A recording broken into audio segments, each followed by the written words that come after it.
Na začetku želim izpostaviti kritiko Nove Slovenije, pa verjamem, da se bo tej kritiki pridružila tudi širša javnost, potem, ko bom navedel argumente, kritiko na nacionalni energetski in podnebni načrt Republike Slovenije, potem pa seveda, pred nami bo, kot kaže, zelo vroča politična jesen, tako da sem na voljo tudi za aktualna politična vprašanja. Ministrstvo za okolje, podnebje in energijo je torej pripravilo osnutek nacionalnega energetskega podnebnega načrta, torej kratice so NEPN, ki ga mora vlada sedaj potrditi in potem poslati Evropski komisiji. Je torej nakratko za dokument, ki daje temeljne usmeritve, podlago za nadaljno zakonodajo z področja v bistvu energetike, podnebja in pozor tudi prometne politike. Oziroma ta dokument dejansko narekuje ukrepe na teh področjih, ki se jih naštel, do leta 2030. Gre res za obsežen dokument, tudi sam sem v preteklosti, sem bil minister, podoben dokument že pripravljal. In ta dokument predstavlja v bistvu, postavlja zelo visoko leteče cilje, ki bi jih morala Slovenija doseči. Zdaj, po oceni Nove Slovenije, gre pri tem dokumentu na kratko za eno bistveno stvar in sicer prvi vrsti za prikrito ponovno solarizacijo Slovenije, kar je pogodu tudi nekaterim ministrom in predstavnikom te vlade. V tem dokumentu je ogromno želja, zgolj in samo dobrih želja, zelo malo pa je v bistvu realnih ciljev, ki jih bi lahko Slovenija na tem delu do leta 2040 tudi dosegla. Torej, predvideni ukrepi v načrtu so v veliki meri preneseni iz evropskih ukrepov, ki pa v bistvu temelijo na vsaj 70% urbanizaciji. Poudarek je na tem, da v Sloveniji pa v urbanih območjih živi manj kot 50% ljudi. Potem želimo poudariti, da celotna Evropa, ta trenutek, ko so v Evropskem parlamentu dogajajo različna usklajevanja, pravi, da potrebujemo revizijo zelenega dogovora. Slovenija pa še vedno vztraja in trmari, kot kaže, tudi s tem osnutkom NEPN-a, pri tem, da se pod krinko zelenega dogovora dogaja zelo močna tudi tako imenovana zelena ideologija in zelo veliko bojo pri tem zlasti utrpeli in gospodarstvo in prebivalstvo. No pa pejmo na par točk, ki vas bojo zagotovo, če tega osnutka niste prebrali, zagotovo zelo presenetile. In čeprav gre za osnutek, bi kljub temu predlagal naprej vladi, da se pri tej obravnavi tega osnutka, da so bolj čutni do ljudi in do gospodarstva. Torej, pozor, prvi ukrep, ki bode v oči, je ukinitev pravice do parkirnega mesta za zaposlene v javnem sektorju z namenom zagotavljanja pozitivnega zgleda na področju sprememb potovalnih navad. Ta ukinjena pravica, da bodo zaposleni v javnem sektorju bili parkirno mesto, čeprav imajo, pod ministrstvom, na primer, garažno hišo, to se predvideva že od leta 2026 naprej, torej čez 2 leti. Me zanima, kakšna bo reakcija javnih uslužbencev, ki pridejo iz oddaljenih krajev, pa ne bodo smeli več parkirati, kljub temu, da ima do zdaj zagotovljeno parkirno mesto. Nadaljnji ukrep je preučitev učinkov znižanja dovoljene hitrosti v naseljih na 30 km/h. Torej, tam, kjer je zdaj, kot kaže, 50, 70, predvideva ta ukrep 30 km/h. To ne gre samo za Ljubljano, Maribor, mesta, ampak piše eksplicitno za vsa naselja.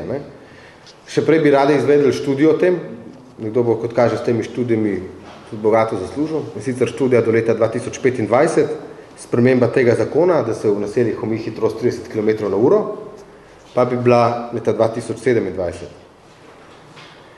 Preučitev možnosti učinkov uvedbe mestne takse za vstop motornih vozil v Ljubljano in Maribor, oziroma tam, kjer je vzpostavljen učinkovit mestni javni promet.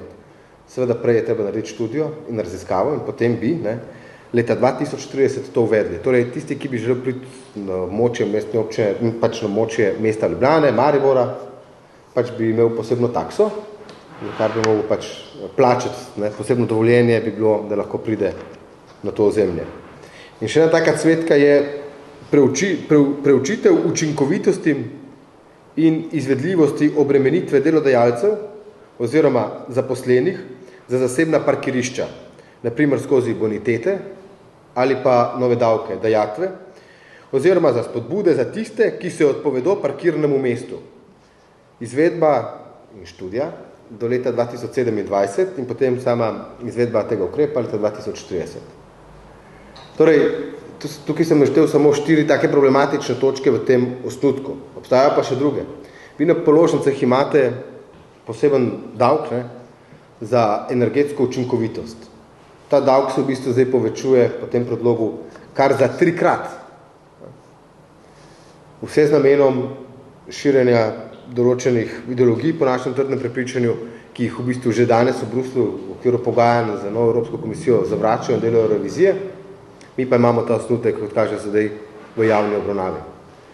Torej, želimo tudi hkrati poudariti, da trajnostne mobilnosti ne bo mogoče pač doseči z tako imenovano kaznovalno politiko. Glejte, vsi bi se radi vozili z javnim potniškim prometom. Vsi bi radi uporabljali vlak, če bi bil ta prevoz urejen, zgleden, hiter, dostopen. Danes pa pride nekdo z vlakom iz Maribora Ljubljano, mora vstati, ne vem, da pride za 8 uro, približno ob 4, potem se vozi 2 uri do Ljubljane. Če slučajno ima nekje drugje službo kot v centru Ljubljane, pa mora čakati na avtobus in ima pri tem res obilico težav. In dokler teh alternativ javnega potniškega prometa ni vzpostavljenih v tolikšni meri, potem se ne moramo pogovarjati, da bo javni potniški promet v celoti nadomestil avtomobile.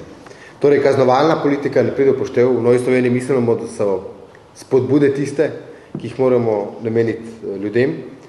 In če želimo torej ljudi preusmeriti na javni prevoz, bo pač treba javni prevoz najprej narediti učinkovit, kot sem dejal, in tudi cenovno ugoden. Torej, mi smo tudi po osamosvojitvi veliko denarja vlagali v avtocestni križ in ga imamo dobro narejenega. In obžalujem, da imamo danes vsak dan gneče, da ljudje izgubljajo čas, denar, da pri tem tudi več osnažujemo okolje, ker stojijo tisti, ki se vozijo iz Štajerske proti Ljubljani, že vsi od Blagovice pa do Ljubljane. In mi potrebujemo tam 3. pas, kajti prometa ne bo manj, če tudi bomo mi imeli kaznovalno politiko. Prometa ne bo manj, prometa ga bo v bistvu še več, in če tudi gremo v elektrifikacijo, potem bomo imeli električne avtomobile. Želim poudariti pač, da potrebujemo nadgradnjo avtocestnega križa, sporedno tudi z javnim potniškim prometom. Absolutno. Torej, z roko v roki javni potniški promet in tudi nadgradnja 3. pasu tam, kjer pač je potreben, od Vrhnike proti Ljubljani in od Domžal proti Ljubljani. Torej, za konec,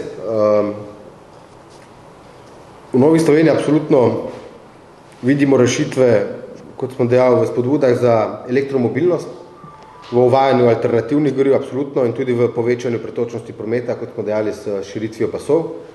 Poleg tega pa bo mogla država narediti mnogo več na decentralizaciji Slovenije. Če je bilo v preteklosti, recimo leta 2020, na primer v mestni občini Ljubljani, delalo 100.000 Ljubljančanov, iz drugih občin pa se jih na delo vozilo 70.000. Mi imamo problem, da so delovna mesta, privlačna delovna mesta samo v mestnih središčih, v mestih, in potem je ta pritisk na mesta iz podeželja toliko večji. Torej, več moramo delati na decentralizaciji, tudi same javne uprave, državnih podjetij in tako naprej, da bodo ljudje ostajali na podeželju in da ne bodo bili prisiljeni se voziti samo v mestna središča.